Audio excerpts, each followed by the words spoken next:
ఈరోజు స్థానిక సంస్థల ఎన్నికలను పురస్కరించుకొని మరి T24 న్యూస్ తెలుగు న్యూస్ ఇక్కడికి వచ్చినందుకు వాళ్ళకి ధన్యవాదాలు తెలియజేసి మరి తాలేల్మా గ్రామంలో ఈ రోజున ప్రచార కార్యక్రమం కూడా చేయడం జరిగింది.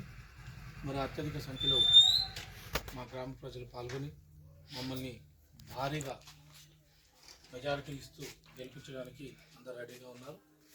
ఈ రోజున తెలంగాణ రాష్ట్రంలో ఉన్నటువంటి ఇందిరమ్మ రాజ్యం కాంగ్రెస్ గవర్నమెంట్ ప్రజలందరికీ కూడా అందుబాటులో ఉండే విధంగా అనేక రకాలైనటువంటి పథకాలను కూడా ప్రవేశపెట్టడం జరిగింది. అందులో ముఖ్యంగా మహిళలకు ఉచిత గ్యాస్ కానీ, ఫ్రీ బస్సు సౌకర్యం కానీ, ఇంకా వివిధ రకాలుగా ఉచిత చీరల పంపిణీ కానీ, ఇవన్నీ కూడా మహిళలను ఉద్దేశించి మన రాష్ట్ర ప్రభుత్వం కాంగ్రెస్ గవర్నమెంట్ అందరికీ అందుబాటులో ఉంటూ సేవలను అందిస్తుంది. ఇదే కాకుండా గత ప్రభుత్వాలు ఏదో విమర్శించడంత మాత్రాన ప్రజలు దాన్ని నమ్మడం లేదు, అది అందరికీ తెలిసిన విషయమే.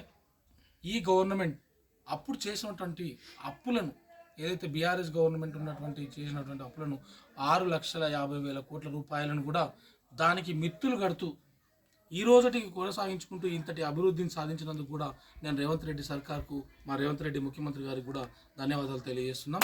మరి ఈ రోజున మా ఆందోళన నియోజకవర్గం అంటే దామోదర్ రాజనరసింహ గారు. దామోదర్ రాజనరసింహ అంటే ఆందోళన నియోజకవర్గం. ఆందోళన నియోజకవర్గ అభివృద్ధికి బాటలు వేసినటువంటి వారే దామోదర్ రాజనరసింహ గారు. వారు గత 50-60 సంవత్సరాల నుంచి కూడా ఒకే నియోజకవర్గంలో ప్రజలకు అందుబాటులో ఉంటూ ప్రజలకి ఏదైతే సౌకర్యంగా ఉంటుంది వాళ్ళకి ఏం చేయాలనే ఆలోచనలు మా మంత్రి గారికి ఉన్నంతగా మా కాన్స్టిట్యున్సీ మీద ఇప్పటివరకు ఏ ఎమ్మెల్యే వచ్చిండు పోయిండు కానీ మాకు ఇక్కడ ఇప్పుడు ఉన్నటువంటి మంత్రి గారు ఎల్లవేళలా మా కాంగ్రెస్ కార్యకర్తలకు కానీ, ప్రజలకు కానీ, పార్టీలకు అతీతంగా పనిచేసినటువంటి వ్యక్తి ఎవరన్నా ఉన్నారు, ప్రజలకు మేలు చేసినటువంటి వ్యక్తి ఉన్నారు అంటే అది దామోదర్ రాజనరసింహ గారే. అందులో మా మేడం త్రిషా మేడం గారు కూడా